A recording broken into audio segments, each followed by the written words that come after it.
Prescott entering the final year of his deal. And Dak Prescott ain't been talking about no new money with the Cowboys. Keep in mind, Trevor Lawrence, he signed for $55 million last week. Dak Prescott, far better than Trevor Lawrence. So it's legitimately possible that Dak Prescott could get a new contract for $60 million. Bringing in Dallas Cowboys expert Dave Hellman, because Dave, I need you to answer me this. Should it be Dak's last season in Dallas? You were there for his first season working for the Cowboys in 2016 when he got drafted. Might this be his last? Time flies when you're arguing, huh? Yeah, 8 years.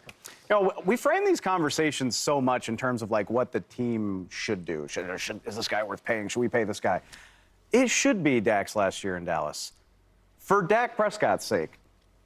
For Dak Prescott, I am ready to see this experiment end. I'm ready to see something new. I would love for this to be Dak's last year in Dallas, and he can go somewhere that, A, doesn't make him fight so hard for his money every single time he's up for a contract.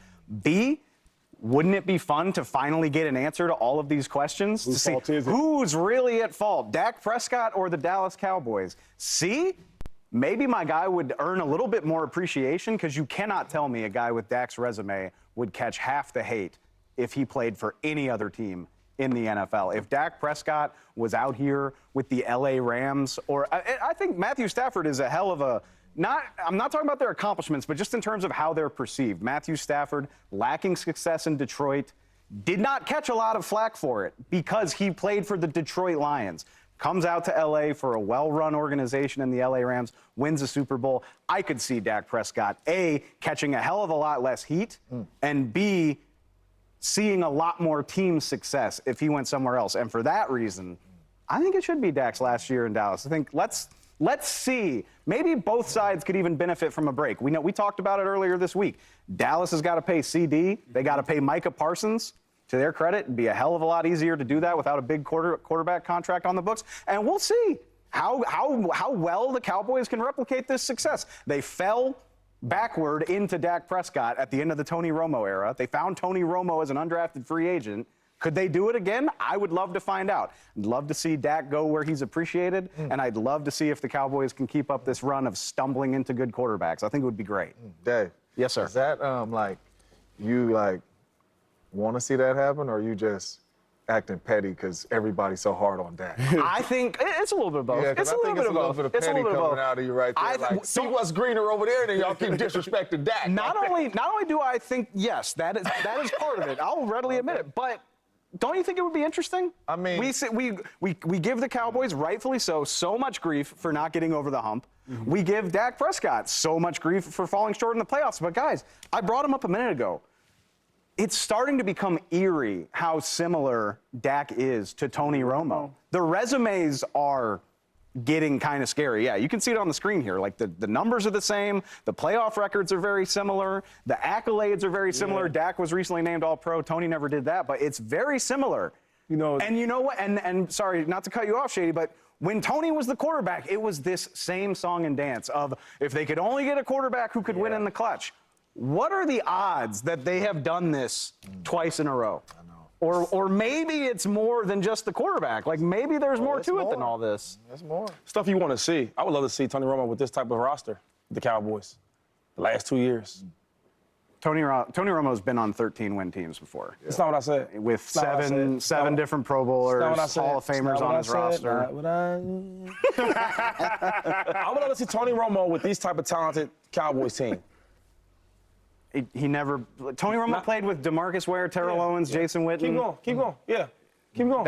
Is that not plenty good enough? First of all, no disrespect to T.O. because T.O. was phenomenal. He was a little older when he got over there. He actually never got to play with him. A little older. Okay, and then Ware was phenomenal. But look at that whole defense, though. You got all-pro corners. The backups was all pros we didn't even know about. We didn't know Bland was that good. Did you? I didn't know. I didn't know, sir. Oh, you got hurt? Cool. We got another all-pro waiting to go. Stephon Gilmore, deepest, former Deuce Player of the Year. Don't make me do this, though. You're not sitting up saying that this roster right here today, the players they have, is just as good as the Tony Romo roster. We're not doing that, are we? We're not doing that. Tony Romo has played on comparable teams. Should it be Dak's last season? I'm going to say it should be his last year just because I just think that, like, Dave has a point.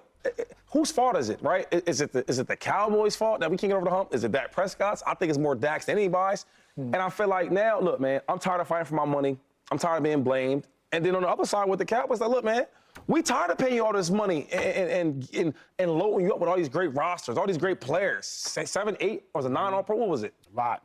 8, 9 All-Pro? I don't know what it was, Dave. Fewer now. 7, 8 All-Pros on one team. So it's like, yo, for our job, we gave you your money and we gave you All-Pro and great rosters. What have you gotten us? Some good regular season games, couple good wins. So my thing is, yes, Dave, you are right. It's time for him to go. That feels so good. now we get to the postseason, right?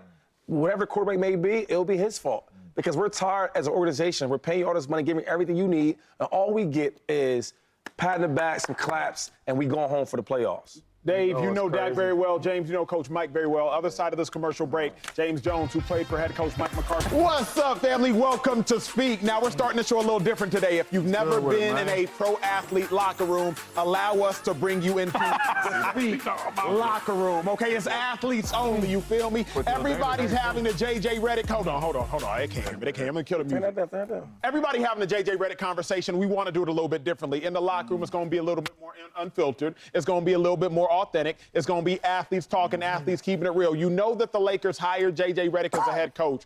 But the question in the group chats, the question inside the locker room that you all are now privy to is this. Shady, starting with you, Eagles all-time rushing leader. That's James Jones, Super Bowl champ. Is the J.J. Redick hire going to be an issue inside the Lakers locker room? I don't think so. You know why? Because the head guy, not only just with the team, but the whole building, LeBron James, he's okay with it. True. It's funny. When we ever had, like, issues or something that we want to adjust to the coach, it goes through, and the coach want to get something across to the players, right? If he sits up there and says, hey, guys, this and the third, that's one thing. But when the guy like Andy Reid tells Patrick Mahomes, hey, I need this message delivered to the teammates. You know what I'm saying? Hey, we had Chip Kelly, right? He was a different type of guy. Hey, Mike Vick, right? They respect you. Hey, look, deliver this message. And when he delivers that message, everybody's okay with it. So I don't think it'll be a real issue with J.J. Redick because the main guy, LeBron James, is okay with it, and we know that we follow him as our leader. But here's what you know, 2-5. Nobody likes a puppet. I'm going to keep it real with y'all. I'm going to keep it real with y'all at home. In Philly, Chip Kelly was our head coach. Me and Shady were teammates in 2013 and 14. Here's a story I haven't told before. But there was Chip's mouthpiece. There was one dude, he was a bald-headed cat, and anytime he walked in to the locker room or he walked into the training room, and he might be like, hey, Shady, coach said you got to wear white socks today, no black socks. And you knew the message wasn't necessarily coming from him. It was coming from Chip. Now, was this a player or this was a guy that worked there? Staff member. Okay. The reason I'm bringing this up is one of his runners. Yeah, we had one of them. When JJ goes up to Austin Reeves, hey, hey, Austin, maybe don't look to shoot next time you're on the wing. Maybe just look to make that extra pass. Is it coming from JJ or is it coming from Braun? I think within the confinements of the locker room, there will be issues because who in the world is actually calling the shots? Who cares about that, though? Like, real talk, who cares about that? Right? If Braun said it or JJ said it, you got to do it. Let's say you don't want to do it because JJ said it. You ain't listen to Braun? Well, come on. Well, that's the thing, though, because Braun is still a teammate. You know what I mean? I know we kind of looking at Braun like he going to be assisting J.J. Redick, but he's still a teammate. So if you're a teammate, don't be telling me how to play my game. You know what I'm saying? But not only that, if it's one thing that we do control, we don't control up top, we don't control what's called, but we do control our locker room. So usually when the leaders are passing that message in the locker room, like, hey, bro, we out here for 30 minutes today, man. Let's make sure this practice is crisp. Let's make sure we get this. If your leader is saying that, you're going to lock in, you're going to focus. So if LeBron buys into what J.J. Redick is doing and not looking like he's a coach, but accepting it as a player, like, hey, man, talking to the dudes in the locker room, like, hey, buy in. You know what I'm saying? Let's make sure we listen to him. Let's buy in. He know what he's talking about. I think the locker room will be fine. I think the equalizer is going to be if Bronny James is drafted there. Because I think that is what's going to separate a lot of stuff. Because now it's dudes that's not LeBron's son on the team. So if Bronny comes there and Bronny's still in some playing time, now you get that talk in the locker room. Man, this boy playing over me, man, he ain't better than me. You get that. So I don't really care what you're talking about now, LeBron, because I know why your son in the game. I think it'll be difficult if Bronny gets that locker room on. Can I have some word question? Who's the best player you ever played with? Aaron Rodgers. Aaron Rodgers, right? If Aaron Rodgers didn't want you playing, would you be playing? If Aaron Rodgers didn't want me playing? If Aaron didn't like the last couple of weeks how you've been looking, right? And he didn't want you out there playing, do you think you'd be out there playing? He stop me from playing because I was good, but he didn't have to throw it to me. But coach gonna put me in the game, though. Okay. Why you ask the question? Because, man, we speaking of LeBron like LeBron James ain't LeBron James, right? I guess for his situation, maybe a little different. I don't know how they do it. No, but see, what I'm saying I is... don't know how they did in Green Bay. I'll just say this, right? From this me being around the league for a little bit, I did a little bit of something in the league.